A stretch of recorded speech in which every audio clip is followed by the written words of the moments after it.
Five Nights at Freddy's, the Grave Robbers.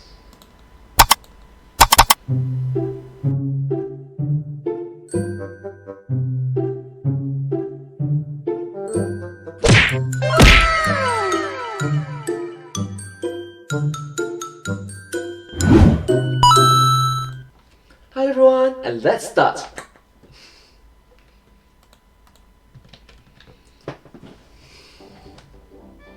Game series. Book series. Help wanted. New book series. Oh, come on. Fine. Phone guy. Phone dude. Purple guy. Orange dude. Didn't you just... Fine. Wild card. Change the category. Timeline. Bite of 87. Chomp of 83. Bell of 87, Chomp of 83. Party of 85. Party of Wait, 85. but... Time traveling ball pit. You can't just... Reverse. Oh yeah? Reverse. Reverse. Reverse. Reverse. Reverse, Reverse. Reverse. reverse, Reverse. reverse.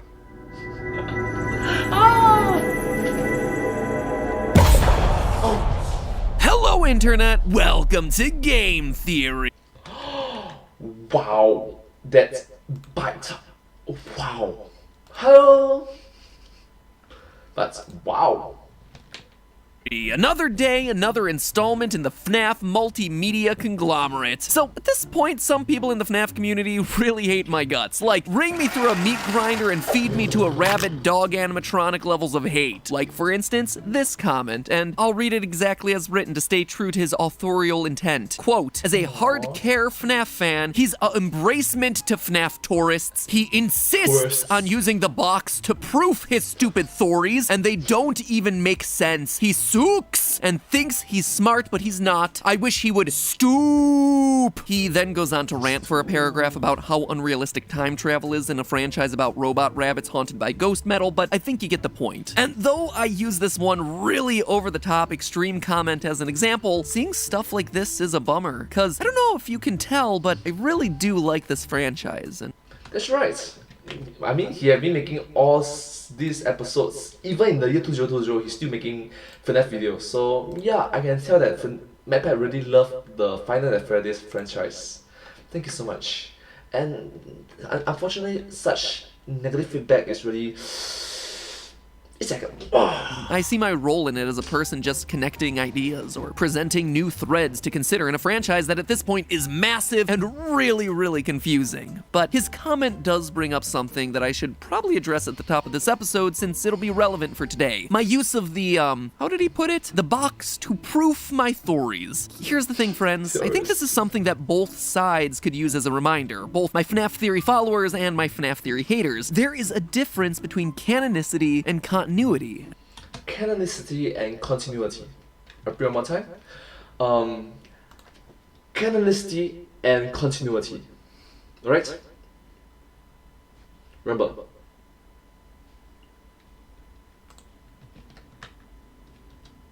And I think a lot of the times in these sorts of discussions, they get confused with each other. Something being listed as canon just means that it's official. It is blessed by the person who is overseeing the rules of the universe. It is self-consistent within the boundaries of that fictional world. On the other hand, a continuity, at least as I'm referring to it here, is a timeline of events, a continuous story thread where one event leads to the next that leads to the next. Take Star Wars as an example. Rey having magic healing powers in Rise of Skywalker, or Leia flying around like Mary Poppins in The Last Jedi. Because they're appearing in official works of the franchise, those powers thereby get the green light as being canonical powers of the Force and Canonical.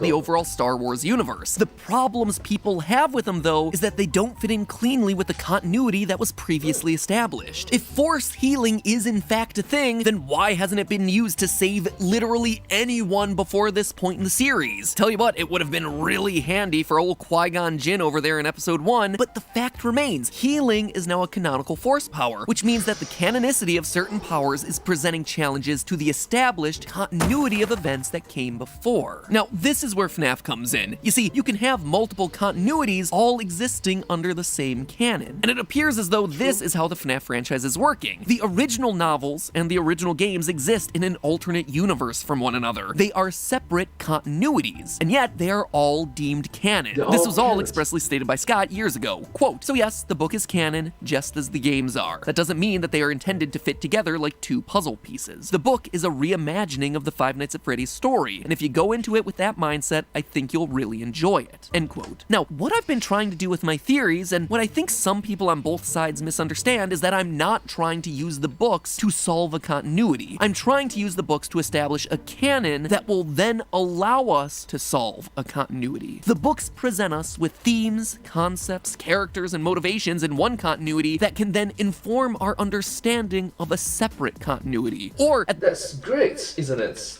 To inform us, to make us learn new things, inform us about something, educate us. at the very least, give us questions that we can ask of that continuity. Charlie, being a robot in the books, tells us that in the canon of the Five Nights world, passable humanoid robots can actually be a thing. So are there any characters in the games who this may or may not apply to? I don't know, but it's a question that we owe it to ourselves to ask because it's been established to be canon within this franchise. Do we know what these little pins are on Baby's design here in the game? No idea. In fact, most people probably didn't even remember that they existed in the first place. But in the books, they play an important role. These are the things that allow Baby to transform into a human disguise. Now, is that necessarily what they're doing in the game? No, definitely not. Is the best and likely only clue for what they really are coming from a separate continuity? Yeah, in this case, yes it is. This isn't us trying to shove puzzle pieces together like Scott warned us against. It's about seeing that in one puzzle, there's a piece that fits in a certain location, and in a separate puzzle, you have a similar piece that might end up acting in a similar way. And here's the thing, you don't have to take my word on any of this anymore. Scott recently made a new post about all of this to clarify the situation. In response to the question of whether the lore of FNAF is solvable, he said this: "All I can do is say that some questions will be answered, even if it may not always be the answer you wanted. Be patient." Let me at least say this: future games will look forward, but look to the novels to fill in some of the blanks to the past. So there you have it, from the creator himself. Does including the books in our discussions make things messy and complicated? Sure, but remember what franchise we're talking about here, friends. Messy and complicated is like the formal first name that Five Nights at Freddy's never uses. Call it McFNAF. Messy, complicated Five Nights at Freddy's. Messy, complicated, well, that is FNAF, you know, with all the hidden laws, secrets.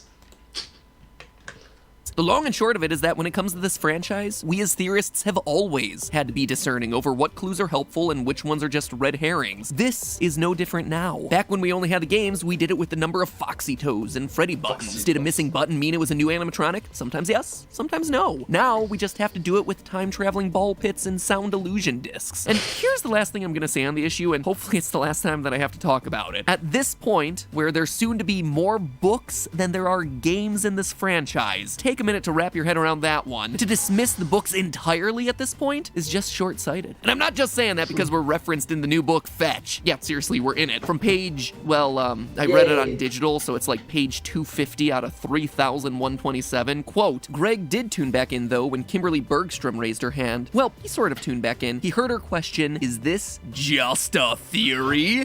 Ooh. But hey, that's just a theory, a game theory. Thanks for watching. Oh my god, I really like it. The reference.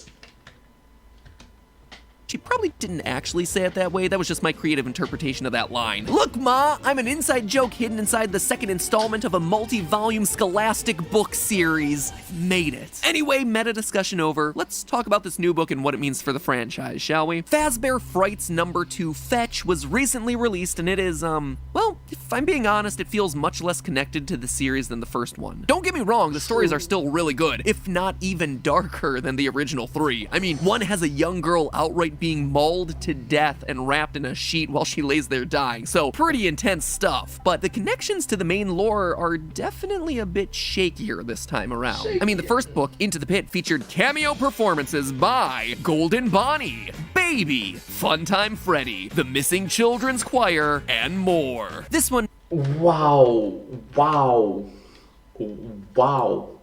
It sounds nice, but if you really dig into it, that's very disturbing, isn't it?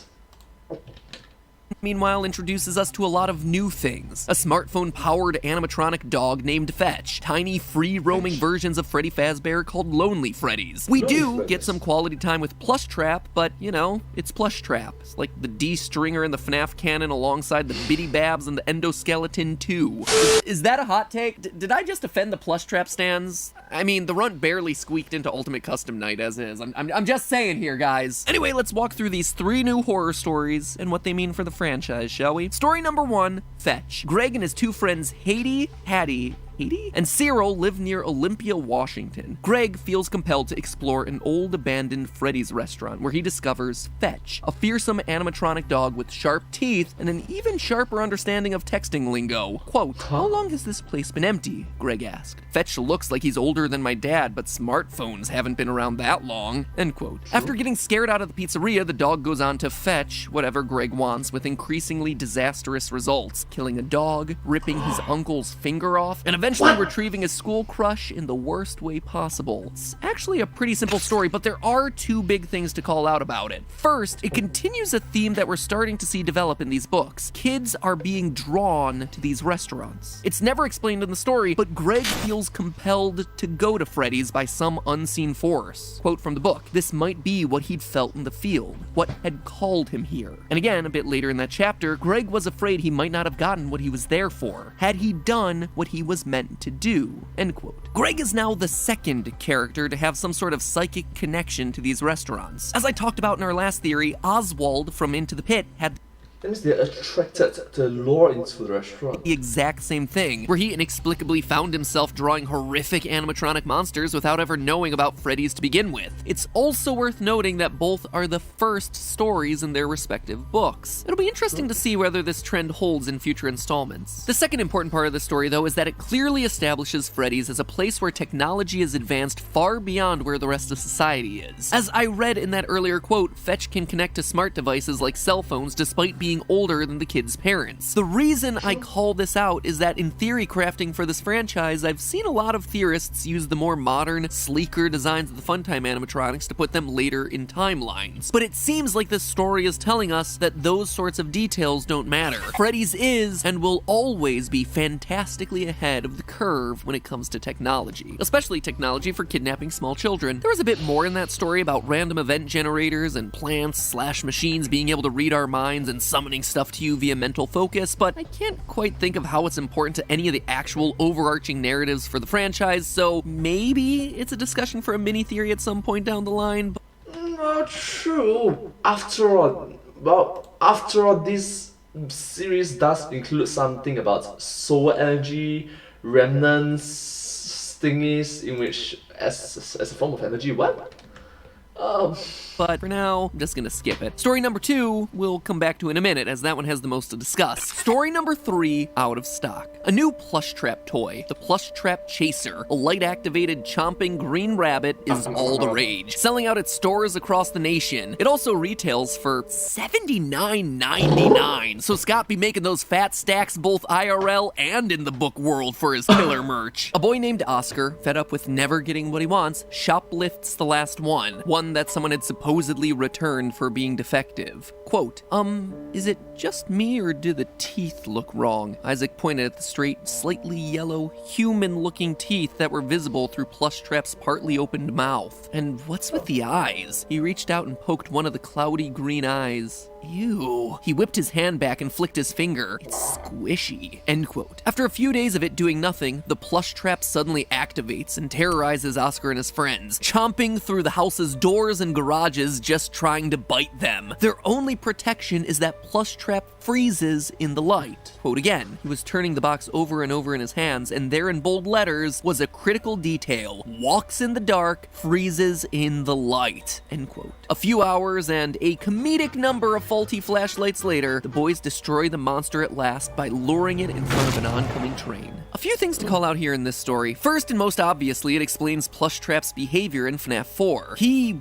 really is just a haunted toy that goes on a rampage and is stopped by the power of flashlights. So it's cool to make that lore connection with Plushtrap's original minigame. We also know, based on the story, that Plushtrap apparently apparently has the ability to mimic voices. He has a speaker system built in under his fur and is able to mimic the voices of Oscar's mother and friends. Now, this is a really interesting detail because up until this point, the only voice mimics in the franchise have been the Funtime animatronics, with their built-in systems intended to lure children away from their parents so that they could be grabbed. This suggests the possibility that Plushtrap was either a prototype for those larger models, testing out the voice mimicry software, or was himself a Funtime era animatronic. Whereas up until this point, all us theorists have classified him alongside the other nightmares from FNAF 4. But the last and most important thing to call out though is the fusion of human parts and animatronic parts. The story makes it very clear that the Plushtrap Oscar runs away with has both human eyes and teeth. Quote from the book, "Raj turned to Oscar. You managed to steal us the only Plushtrap chaser that looks like a half-human hybrid," end quote. Now, this idea of a half-robot, half-human animatronic is a completely new concept for the series. But is it? You see, in FNAF 4, we had ourselves Nightmare, the black, transparent, spooky bear that, if you looked closely enough, had a human brain in its head as a part of its design, a detail that pretty much all of us dismissed. I mean, all of us glossed over Nightmare in general is just like the embodiment of death, the game's Grim Reaper as the crying child slowly flatlines in his hospital bed, or, you know, just a figment of the boy's haunted imagination. But with this context from Fazbear Fright, could Nightmare have actually been a real experiment? What? With a human brain? What? Oh my god.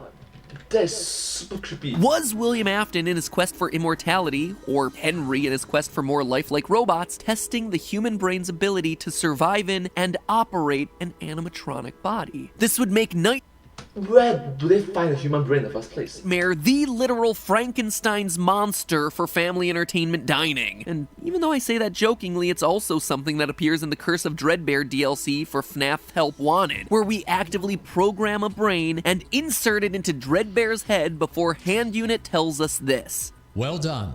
It's time to introduce the creature to the kids for focus testing and troubleshooting. We know, based on the original trilogy of books, that Afton was obsessed with recreating living metal just like those original haunted animatronics. I see Nightmare, Dreadbear, and this Plushtrap all as potential experiments looking to do exactly that. Lastly, we come to story number 2, Lonely Freddy. It's my personal favorite of the bunch. In this one, we have rebellious teen Alec looking to expose his goody two-shoes sister Hazel for the fraud that she really is. Alec, in this story, is actually a really tragic character. He's a teen who acts out because he's ignored by his parents, and the main reason he's trying to bring down his sister is because she is always the one who gets the attention. The two of them inexplicably team up to torment their parents in the lead up to Hazel's birthday party at Freddy Fazbear's.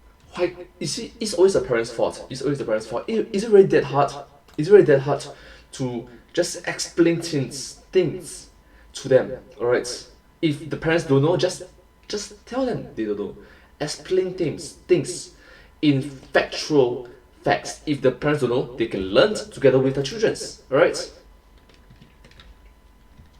with Alec planning on double-crossing her the day of the party. When the day arrives, Alec's plan backfires. It's revealed that Hazel is truly just that pure and good of a person. It's been Alec who's been the jerk, pushing everyone around him away, thinking himself as the victim when he was actually making himself into the victim. With the parents just trying to cater to his needs and Hazel just wanting a brother who liked her, Alec runs off, ashamed of his actions, and hides in the storage closet. Just as he starts to make a promise to change for the better, he meets with a short little lonely Freddy, a free-roaming 2-foot doll made to entertain kids that are ignored or forgotten about at parties. But things are never quite what they seem in Freddy Fazbear's Pizza. The cute little bear hypnotizes Alec and then body swaps with him, imprisoning Alec's consciousness inside the tiny bear body. Quote from that moment, there, sitting across the table from his sister and his parents, was Alec. It was the same rumpled t-shirt he'd thrown on that morning before the party, the same ripped jeans, the same unruly golden curls, his light green eyes. "Hey," Alec said, the voice in his head quiet at first, but quickly it was screaming, "Hey, that's not me! That's not me!" His eyes, his stolen green eyes and his stolen body gleamed at Alec And then, the fake Alec smiled. As Alec, trapped in the lonely Freddy, was carried away by a store employee, he saw fake Alec wink at him from the table before returning his attention to a smiling, happy family. Dark, right? And Alec isn't alone. After he's puked down by one of the kids at the party, he's picked up and thrown into the dumpster, where he meets a couple new friends. One final quote. His fall was broken by dozens of plush bears that looked exactly like him. Dozens of discarded lonely Freddys. Help! Alec thought he heard himself say. Pretty soon, it was every bear in the bin, their thin, muted screams for help swallowed by the metal and darkness that entombed them. Alec and his new friends, dozens of the lonely ones. Ah, what a great closing line for that story. It is so heartbreaking to see this misguided kid suddenly learn to love his family. That's super spooky and horror. Only to have his chance at redemption ripped away by these animatronics. It is so sad as a story. But here's the thing, for as sad as it is, this story carries over yet another recurring theme that we're seeing develop in these books, that animatronics are stealing the identities of kids. In the first book, we had the story To Be Beautiful, where Baby steals the looks and identity of a girl named Eleanor. Here, we have ourselves another robot AI, this one housed inside the Lonely Freddy module, stealing the body of Alec. This, to me, is right in alignment with what we've been expecting from Vanny in the new FNAF game that's slated for release later this year. Remember, in FNAF VR, we hear the story of Jeremy, and how he cuts off his own face in an attempt to reject the system taking control of his brain. And when we beat that game, it ends with Glitchtrap basically locking us away and taking over our body. We let him... That's right. In that game, we were trapped inside the game. It's like we were trapped. We were just enclosed. We can't see. Wow.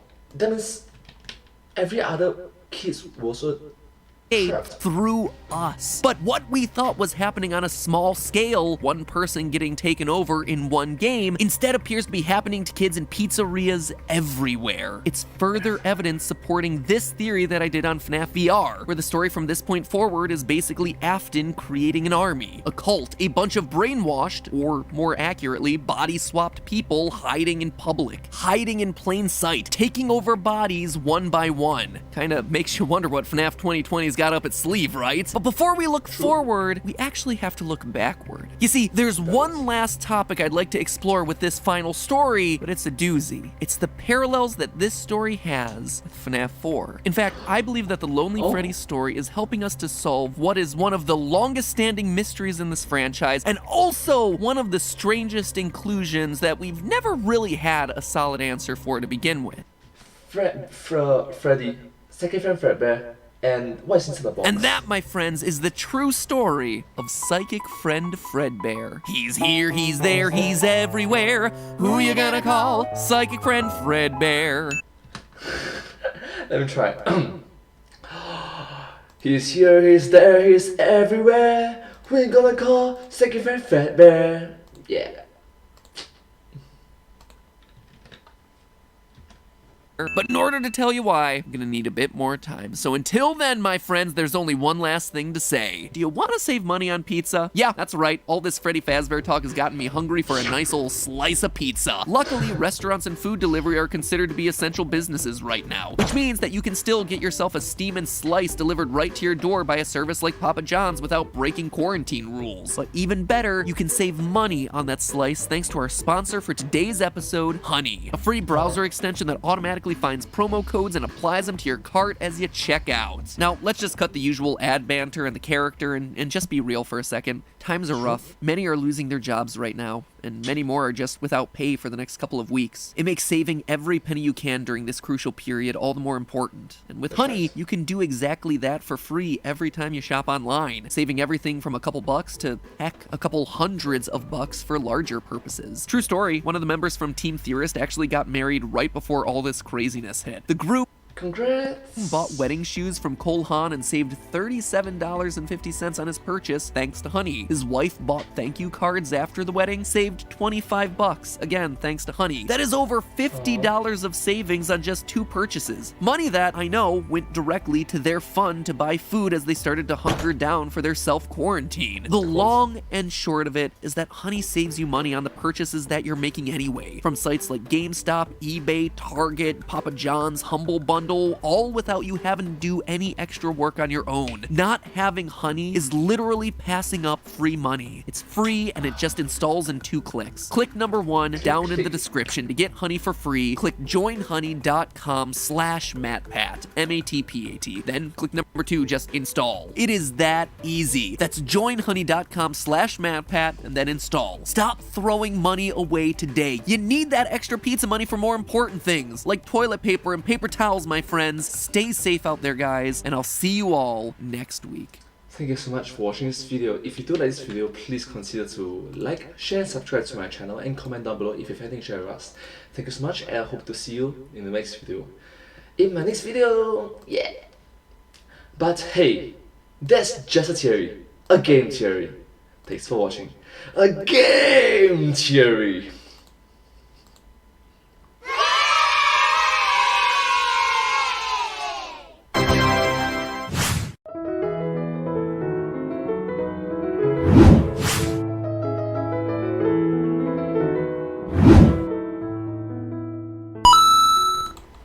Thank you so much for watching this video. This video came up from YouTube channel The Game Theorists back in the year 2020, which was last year.